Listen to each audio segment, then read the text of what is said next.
Hey, I'm Scott, and I'm an American in Bangkok. And today, I'm going to talk a little about checkpoints. Right now, there are 145 checkpoints around the country, 88 of which are in the capital here.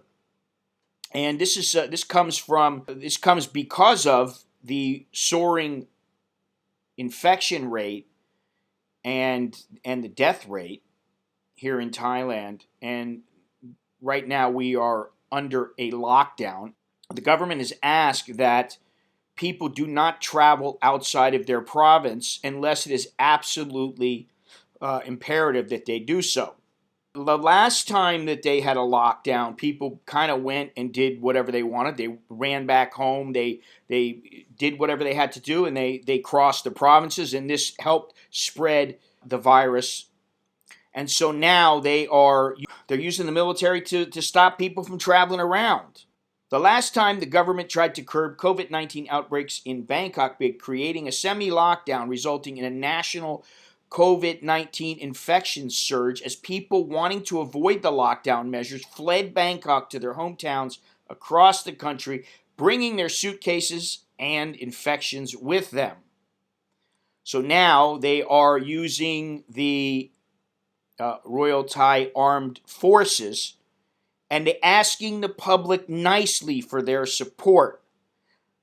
But they are bolstering up their defenses for those who disobey. So while they are asking, they're not really asking, they're telling you. And okay, you could say, hey, we're asking you because it's for the good of the country, which, of course I understand. All right, listen, if you lock everything down for a little while, it's supposed to be good for the country. At least that's what they're saying here. And so don't go anywhere. Don't go travel around. Now's not a good time to take a trip to Chiang Mai and drive up there from Bangkok, or to go to Hua Hin, or wherever you are going to go. It's not a good time. It's not a good time to be traveling around. It's that simple.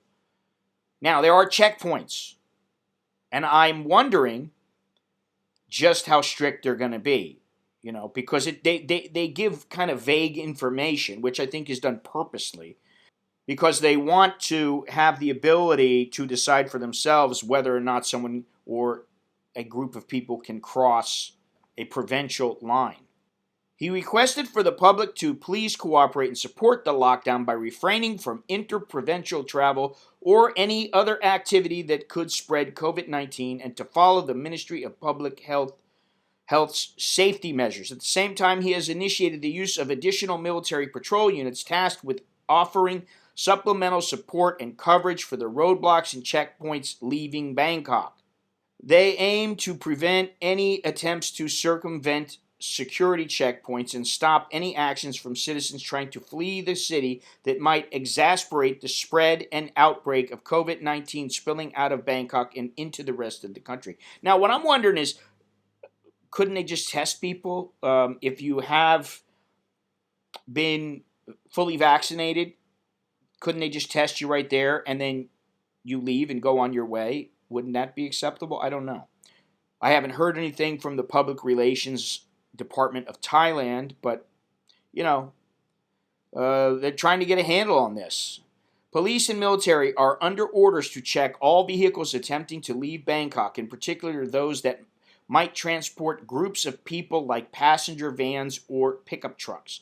They have been instructed to enforce all new travel restrictions at the Bangkok roadblocks and prosecute anyone found to be in violation of these orders. So in other words, if they say to you, no, you can't go over to this next province, and you say, I'm going, they will prosecute you. If you say, okay, I thought maybe I could go, I'm going to turn around right now, they'll probably, you're not going to have a problem, they'll let you go.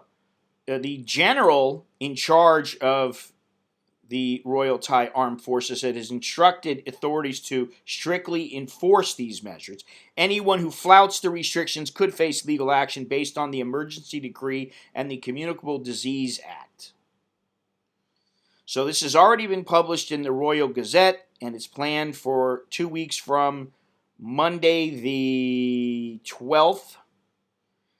and it applies to 10 provinces: Bangkok, Nakhon Pathom, Nonthaburi, Pathum Thani, Samut Prakan, Samut Sakon, Narathiwat, Patani, Yala, and Songkhla, the provinces which are considered dark red zones.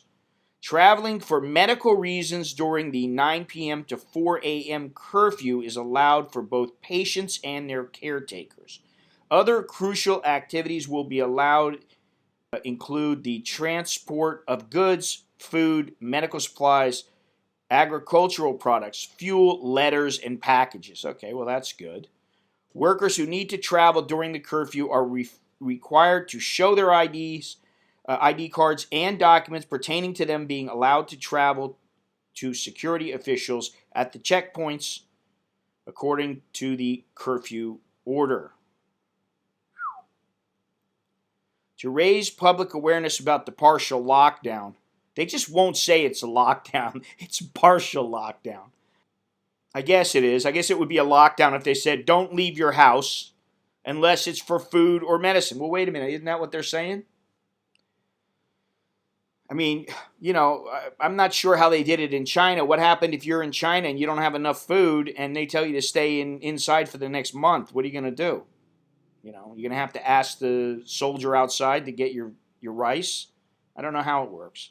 Meanwhile, Dr. Tawi Slip Wisay Nu Yotin, spokesman for the CCSA, said traveling into the 10 most critical provinces for certain reasons, such as vaccination, will still be allowed, while traveling from those dark red provinces to other parts of the country will largely depend on measures imposed by the destinations.